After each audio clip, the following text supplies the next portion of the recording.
So for the last and final step of the chapter, I'm so excited. It's finally done, but we're going to learn about the shape tool. It's just an introduction. We're going to focus on just one of these options. There's so many options. You can do your rectangular tool, rounded rectangular tool, ellipse, polygon.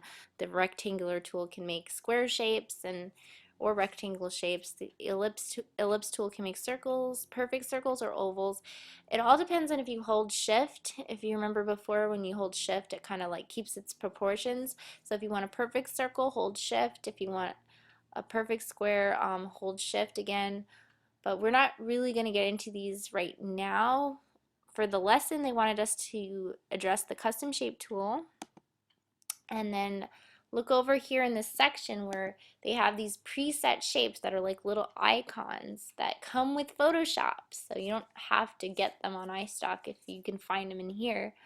There's this little menu right here and if you look, there's the libraries of additional custom shapes, and if you click all, then you can add all of them to your panel here. And so that I always do that when I'm looking for something. I want to see all of them, so I just hit all, append, and it adds them all to my library. Wow, so many shapes. I've used a lot of these, like the handicap symbol I've used a bunch of times, the man in the wheelchair, and like some of the others, like this one here for internet, to symbolize internet, or like the airport, the airline, the airplane, jet plane for an airport, for example. Anyway, in our case, we're gonna grab this eighth note music note, and up here are the different options for how that note will look, like what color it will be. This is the fill color. Right now it's white, and then the stroke, which is going to be the line that goes around it, is black.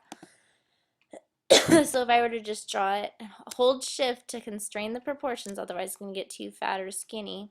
And then you can see it's filled with white and it's stroked with black. At this point, since it's still selected, I think I can go ahead and just change the color, because for the lesson they wanted us to pick this blue here, and then for the stroke they wanted a gradient stroke, which is interesting. I don't know if it's really aesthetically pleasing, but I think it's just to show that your stroke can have a gradient through it. Again, more gradient use, and then here you can adjust the thickness of the stroke. So you can have a really thick stroke or a really thin stroke.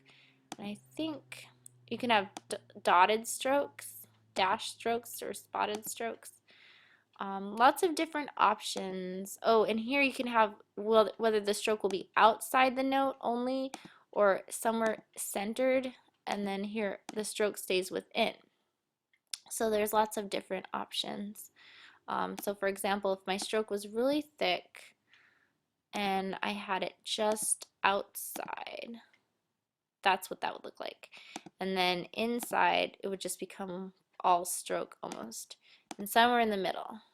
Okay. I don't remember which one they had for the lesson, but in our case, I don't think it, oh, actually, I think the stroke is supposed to be, oh, 20, yeah, somewhere there. Somewhere there. I'll pick that one. I think that looks about right. And then we make a copy of it because it's on a separate layer. Let's see. Actually, before I make a copy of it, I want to make sure it's the right size. So you can just transform it. Control T, hold Shift again, and then they wanted it to be in place of the A. So it's like jazz with a music note. J-A-Z-Z.